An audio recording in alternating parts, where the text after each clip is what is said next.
written by Balqis Humaira, and I translated this by ChatGPT. I'm too lazy to translate this. So at the very least, I found around 12 companies that are most responsible for the flooding in Sumatra right now. And honestly, once you start pulling the threads one by one, it feels like opening Pandora's box, except what comes out isn't just greedy corporations, but an oligarchic network that has sunk its claws deep into river upstreams, into the hills that should have protected the water flow, and into the pit swamps that have quietly kept Sumatra alive. You think the flooding is just heavy rain? No, this is a collective job, neat, structured, and cultivated for years.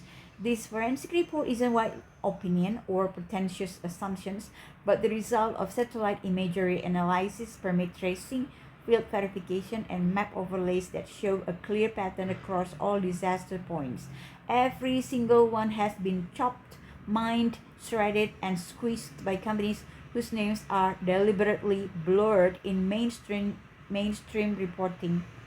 And honestly, the deeper you dig, the more it feels like there's a big hand deliberately arranging the collapse of Sumatra's ecosystems.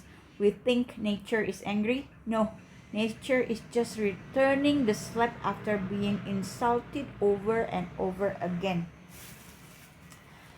Let me start with Tapanuli. You know Batang Toru, a forest that should be sacred home to an a forest that should be a sacred home to ancient rainforests, and the last Tapanuli orangutans has been sliced up like plywood. PT Agincourt Resources, backed by the Astra Group, has cleared more than 300 hectares of forest just for the Marta Bay gold mine. 300 hectares is in the upper watershed is no small number. That's the natural water shield turned into bare dirt. When rain hits, water rushes with nothing to hold it back, and the sleeping mud inside the hills wakes up and surges toward settlements. And worse, their tailing facility sits dangerously close to the river, turning Pahu River cloudy like used motor oil. Residents complain, but their voices get lost as background noise. And that's not all. On the other side of Batang Toru, there's the Batang Toru Hydropower Project by NSHE. You think green energy is always clean? It's not.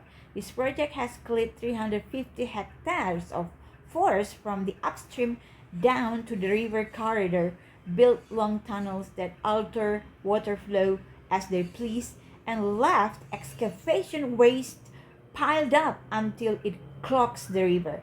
That's why during the big flood, logs were floating like an army marching with the water.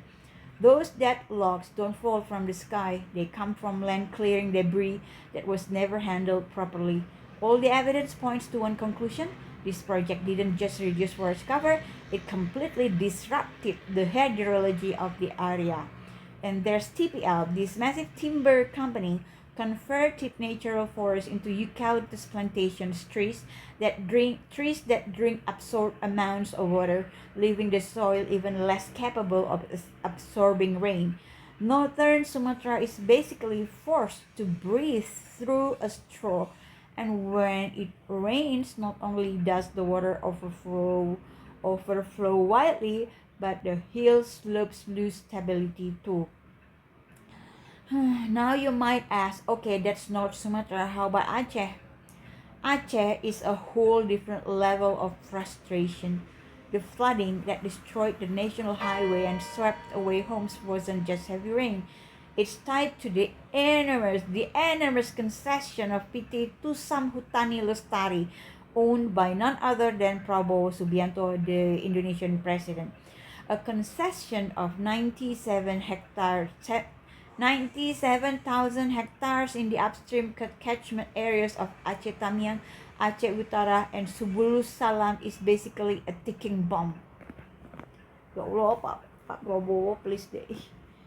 Such a critical upstream area, managed as a pine monoculture in extreme terrain with heavy annual rainfall, is a recipe for disaster. And investigations show that the worst flooding occurred exactly downstream of this concession. Simply put, what you plant upstream determines what you harvest downstream. An Aceh harvested catastrophe. But Aceh's drama doesn't end here. Perez Sawit Panen Terus, a name that is ironically perfect, opened 1,655 hectares without a legal land use permit, even carving up the edges of the Singer Sing River. Planting oil palm on riverbanks is like balancing bricks on a glass shelf. One touch and everything collapses. The river became shallower due to eroded vegetation, less slopes, and floods became inevitable. Logs from illegal clearing were left piled like fossilized crimes, waiting to be washed away by heavy rain. Local authorities inspected the area. They were shocked and furious, but the company still operates. This is a textbook example of environmental crime wearing the mask of legality. And Scofindo, this old giant has long cultivated oil palm, but reports show they planted right up to the riverbanks. Again, riverbanks. Swamped forests that once acted like giant sponges were replaced with palm carpets. The river lost its natural buffer. What else could you expect besides routine floods? Moving to West Sumatra, where every rainy season turns into a disaster zone. Flash floods here are mystical phenomena. They are the mathematical result of people recklessly mining the spine of the Bukit Barisan Mountains. PT Tripabara, a coal mine in Pesisir Selatan, operates on the steepest terrain in the province. The distance between the mountains and the coast is only a few kilometers, meaning if you dig wrong, rainwater will drag sediment down like a mouth tsunami. And that's exactly what happened. The flood material matched the color and texture of mine mud, not ordinary river mud. The governor was furious, residents were furious, but the company still holds a clean and clear permit, and behind it, a prominent Democratic Party politician in parliament. You can guess why the mine seems untouchable. I wonder who that person is, and I want to know. I want everybody to search for him. And then there's Sipi Putra YLN and PT Sertu Air Dingin in Air Dingin Solok Padang, Sumatera, West Sumatra, Solok. Mines so destructive that they damaged the national highway. The governor had to personally install shutdown signs. You know how bad a mine has to be for a governor to show up? Landslides collapsing onto roads, runoff from the mine flowing unchecked to the highway, eroding asphalts and burying homes. There's even suspicion of tax evasion. Calling this a naughty mine is an understatement. It is a criminal cluster feeding off the community. That's bandit. Those are bandits. Not naughty, bandits. Criminals. How now let's go to Riau and Jambi, the land of pit. The land of pit. Once pit is damaged, the flooding isn't seasonal. It becomes permanent. April Group through PTRAPP drained pitlands with massive canals just so acacia could grow fast. And does acacia absorb water? No, it drains it. The pit slowly sinks like a mattress used by 3 people at once. When heavy rains come, the area becomes a giant basin. Even RAPP's factory complex flooded once.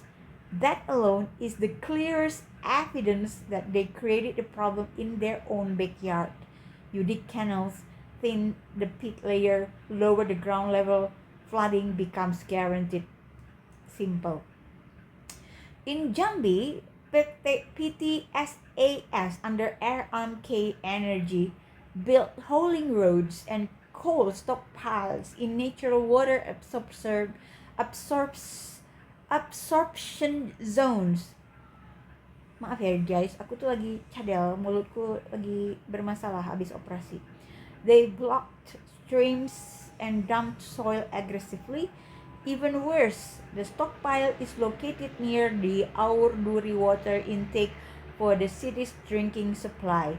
So not only flood risk, but also the threat of contaminating water for 20,000 residents.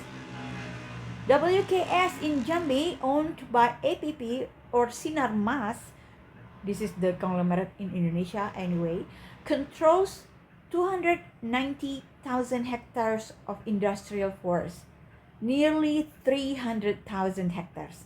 That's a landscape, not a company. Natural peat forests were turned into acacia fields. The soil subsides, water absorption drops, and floods become annual tradition. And every flood season, they hand out aid packages and pose for first hypocrites. That's not a solution. That's an alibi. Further south, in South Sumatra and Bengkulu, we find Priamanaya Group and PT Kusumaraya Utama, both coal players, both troublemakers. Priamanaya Group, owned by Zan Farij, built hauling roads that cut through community waterways. Farmlands that used to be peaceful are now submerged every time it rains. Waste from the power plant they operate has residents feeling like their water and air are slowly turning toxic. They were sanctioned years ago, but as usual, sanctions become mere footnotes. The company keeps running, the people keep suffering. That's Indonesia, guys. Poor us. PT Kusumaraya Utama in Bengkulu mines coal in forest areas located exactly in water catchment zones. Whenever it rains, soil from the mine area erodes into the Bengkulu River. The river becomes shallow. Its capacity halves. The water that used to be held back now rushes into the city. Floods become routine. While that's the environmental organization in Indonesia, sued them because their activities tick every box for watershed destruction. From all these stories, you'll notice one thing. These 12 companies don't stand alone. They are connected in a pattern. The owners are political elites or conglomerates with direct access to power. Astra, RGE, Sinarmas, political strongmen, together forming a network that turns environmental law into wallpaper. This is why Sumatra's floods look like natural tragedies when they're actually legalized ecocide. This isn't random. It's the product of business decisions that have violated ecological logic for years. All the data in the investigative documents point to the same conclusion. Sumatra's floods aren't fake. They're they're manufactured by leaky permits, fake enforcement, and a government more afraid of capital owners than the people living downstream. And unless all of this is exposed thoroughly now, Sumatra will continue to drown, not because the rain is getting worse, but because the people sitting on the permits are getting untouchable.